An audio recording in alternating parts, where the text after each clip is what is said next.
want you to know this. I have to tell you this. Because as a healer, we normally talk about things that are out of order sometimes, but yet sometimes you need to know the truth and nothing but the truth. Listen to me very carefully. I want you to get this thing in your mind, in your head. I want you to be aware of this. The rich people become more richer each and every year. But the poor people, they become more poor every year. The rich people become more richer every year and all the time. But the poor people become more poor rightly on daily basis. But the most important fundamental truth is, what is the most fundamental reason coming to that? It's because abantu poor, they have fear. The issue of being poor, it is not into a ezandleni, but it's something like lo muntu ngaphakathi. You are poor inside your mind, not ezandleni zakho or anywhere. That's why bayazi kahle ukuthi they've killed your mind. They've killed your mind. You believe ekusebenzeleni abanye abantu. You believe ekubeni ngaphansi kwabanye abantu. You believe ekuhlaleni ngaphansi kwabanye abantu.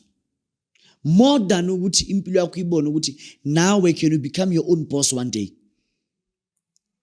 First and foremost, you believe in pension funds. Getting 3 million. Getting 3 million. After a period of 40 years of working. You believe in getting 2.5 million or 1.5 M or 800,000 after 35 years of working. The poor will remain poor, but the rich will become more richer day by day, year by year. Because the rich people are made by the poor people. Abantu rich benza into ahluphekile. Because the very same rich people, they sell things to the poor people. The rich people basebenzela abantu abapoor. Let me just derive from this topic. Abantu rich, they don't have any fear of things. Abantu rich bayaphakanyiswa, bayenzela ama-secret rituals, bayenzela ama-rituals wemali, bayenzela ama-rituals ukuthi uyaphambili ngempilo. But when they've put this thing inside your mind that each and everything which has to do with rituals nokuphakanyiswa, that thing Satan by any means, which is just a simple, pathetic lie. Awungizwa khehla, awungizwa muntu omdala, awungizwa.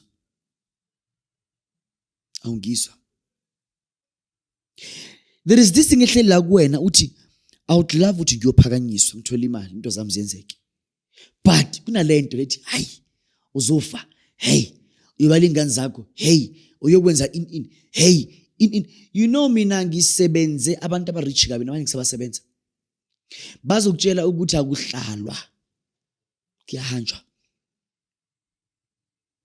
I remember one lady ngamsebenza, ngimthatha futhi ngamisa kwinyanga yami, ngamthatha futhi ngamisa kwinyanga yami.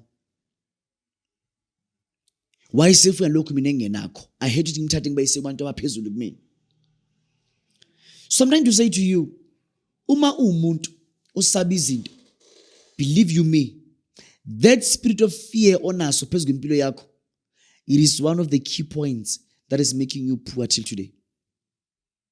That fear of which you have, it is one of the key points that is making you not to even have a small business like this, even today. That fear of yours, it is one of the key points. Namhlanje awunamoto, awunamuzi. You even fear to start things, to start your own things. You even fear to start your own things because of the fear that you have. So, mntakaba mina ngiyinyanga ngisebenza abantu. Mina ngisebenza abantu, kunabantu abeza kumina for ithwalo. Ithwalo zikhona 55,000, 105,000, 200,000, 300,000. Sine ithwalo ezishaka 1 million. Depending on ukuthi umuntu ubani ufuna into enjani, ufuna into engakanani. Simenzele. Sibe nabantu ke abazela igubhu zemali. Igubhu zemali zikhona la ekhaya from 20,000, 20,000, 30,000, 40,000, 50,000 ukuya phezulu. But akusizinto esithathwa yitabani. Akusinto ethatha amasisi boy. Umuntu uthi akaza understand. Lezi zinto zami sithatha abantu ukuthi uthi ngimile ngomelele ngifuna impilo, ngifuna ukuphakama. Ndimncindi ngaka ndifuna ndiyomela ndifuna impilo, ndifuna ukuya phambili. Lezi zinto zami sithatha abantu abanjalo.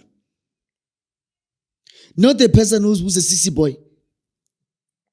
Not knowing ukuthi lento le mangiyithatha ngiyithitha bese ngiyisephi noma ngiyosuza kanjani ngayo. Into zami zifuna umuntu oserious. Buka lento lela isabeka kanjani. Akusinto ingane le. Lento ngaphakathi mangukunika lo mkhuba lo ngaphakathi kumele uyazi ukuthi uyodla imali. Uma uyodla imali ayimfuna umuntu olele. Imali ayimfuna umuntu ukuthi akazazi ukuthi wenze njani. Imali ayimfuna umuntu ufaka ipitikoti. Uyindoda ufaka ipitikoti. Akwenziwa njalo. Asize la khehla lamakhehla umuntu omdala mkhuluti. Awushele ngesikhwama semali. Isikhwama semali sikhona. Nginesikhwama semali manje esikhona just for manje kuphela uJune till July. Sibiza imali enga 35,000. 35,000 siyasebenza. Siyabasiza abantu. Izinto zenzeka imali yangena, ukukhanya kuba khona. Sibe nebutho lemali elibiza imali ngange 2.5 into kudonsa imali nje kuphela leyo. Sibe nento money wallet. Money wallet it is from 20,000 ukuya phezulu. Money wallet yamsebenzela umuntu, iyayiletha imali, iyazivula into zabantu, iyamkhanyisela umuntu, imali izayigijima kuyena, into zakhe zikhanye, into zakhe zenzeke. That's money wallet for you.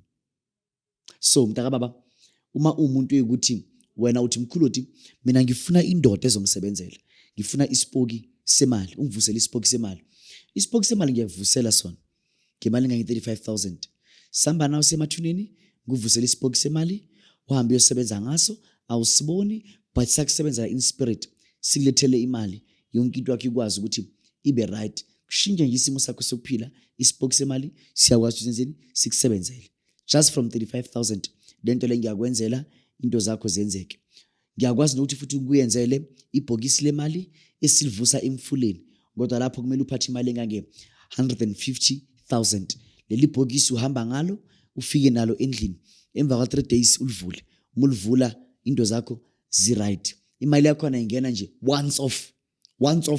Ingena nje kuyimali eningi once off. But ke lapho ke kumele simfuleni nawe, sikwenzela ama rituals wakhona.